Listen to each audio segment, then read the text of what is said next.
So Pride definitely put me on a high. Like, in retrospect, this was definitely the height of our relationship. Peter and mine, Peter and my relationship. And there's an element of the social validation. I'm sorry, but like, if you want to be my lover, you got to get with my friends. There's a lot of truth to that. And so the fact that like we both felt, because there was lots of nervousness on Peter's side, his side as well, introducing me to his friends. And we both felt like that went so well. And so, although the different conversations and plans that I'm going to detail in this video happened throughout the relationship, a lot more in this portion and time that I'm describing, they happened again throughout, but I'm going to talk about them in this video because we had plans. We made plans for the future, plans to start a family. I asked him how he wanted to be proposed to. And when we went our separate ways, which again, I'm getting to that because he thought that I didn't have any knowledge and he thought that he was going to pull the rug out from under me in the most absolutely disrespectful way possible. Disrespect was the point. But again, we had discussed things, and we had even, like I said, when he discarded of me, we had literally 2 trips planned. But again, I'm getting ahead of myself. So let's go backwards. I asked Peter how he wanted to be proposed to, because I'm not necessarily somebody who wants to do something really flashy, but I also understand that that's something that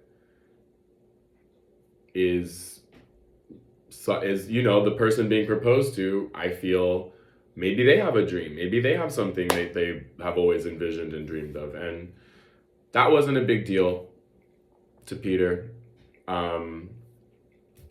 He knows that, or I guess he knew that sometimes I like to be creative, that I'd like to say that I can be romantic, and sometimes I like to do gestures, but more between the two of us. So, proposal. Ring, what he told me was have it be, he wanted a nice looking ring. We looked at like a couple. I got the sense that we didn't have the ring conversation too in depth because it's more like, well, where's the funds to pay for the ring, right? And my thing is like, what was traditionally 4 months salary for a ring? So I'm not going to sit here and act like I was putting away money, but I was about to be there, right? As stupid as it sounds, like, but I hadn't actively started putting money away for a ring, to propose. But we both had the idea with the proposal and the rings was we both were like, well, I don't really like jewelry. I know that he does. So he wanted a nice looking, like a more vintage look. And it was something that was still off in the distance because it's something, if you're going to do that, you want to do it right. At least that's a conversation we had. And it's something we'd want to, spend some money on. And in his words, or his idea, he knows that I don't like really wearing jewelry, but he was like, well, we're going to definitely get you a band. And I was like, compromise, right? Like, fine, I'm fine with a band, probably. So, okay, proposals, jewelry. I'm not going to sit here and act like I manifested our wedding, what we had discussed and what we had thought might be really ideal, but that I had not put my final approval on, because it's also like my wedding too, right?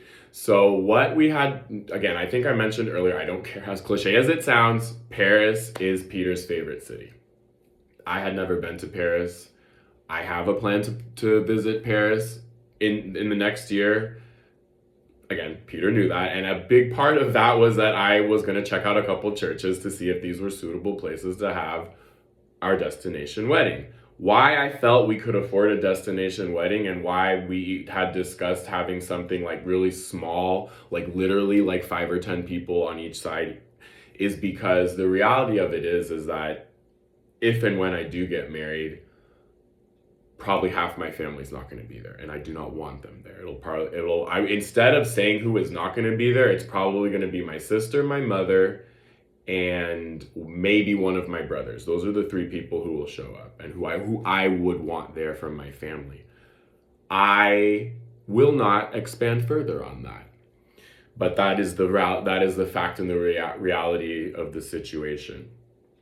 And Peter had a similar, not quite as drastic as mine, where it's like, we both were actually not anywhere near actually as drastic as mine, where he has family that is not accepting of him. That is one place where we differed. But more so this idea that if we're going to spend money on something like this, we want to really have it be a closer circle with the people we really like, and an event, more tight-knit event. So that's wedding, proposals, rings, which brings us to our conversations about starting a family. We discussed having kids briefly, because I think that we ultimately decided, at least at the point of our lives and our relationship, that perhaps having kids was not the best idea. But we did seriously discuss having kids a few times.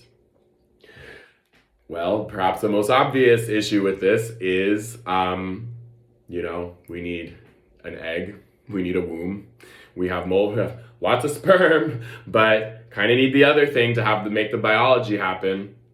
And so, since I already have a kid, I told Peter that I had no problem using his sperm. Here's the deal.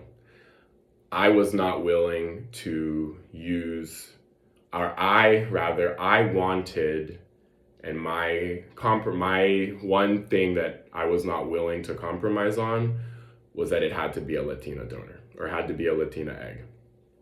Ideally Salvadoran, like my mom, but at least Latina. And Peter was like, I remember Peter's reaction was like, he thought that was cool. He thought that my reaction, or that my, why can't I think straight? I guess I'm flustered having this conversation about having kids. It's not as easy as I thought it would be, but getting through it. He thought that my deal breaker, the term I'm thinking of, would be last names. Peter has a dash in his last name, so he has both his mom and his dad's last name. And I remember the joke being, oh, I hadn't thought about that. And then he was like, that baby can have 3 last names, because his 2 and then mine. That wasn't honestly a big deal breaker, but he knows I'm a little bit more traditional, but that's not a big deal breaker for me. That 100% was. And he was like, oh, well, maybe, she could have, I guess we discussed having a baby girl, olive skin with his eyes.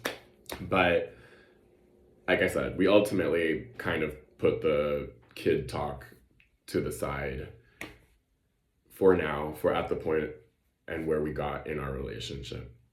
So those were the conversations that we had, and that's kind of what we agreed to. The only other thing about the marriage or the wedding that we had planned and discussed, and there's also a reason why all these plans only evolved as big as they did, right? And as much as they did.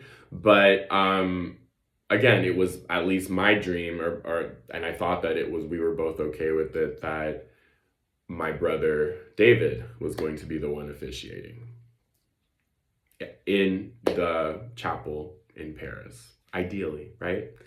Obviously, this will never happen, but this is what we discussed, and this was the highlight. This was the highlight. This was the highest point of our relationship, and I can smile that it happened, even though it's a little bit harder to talk about than I thought it would be.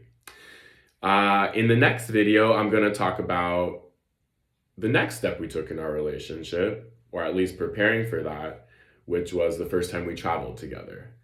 And there's the actual event of travel, and there's leading up to the travel. So let me lead up to our first time away together.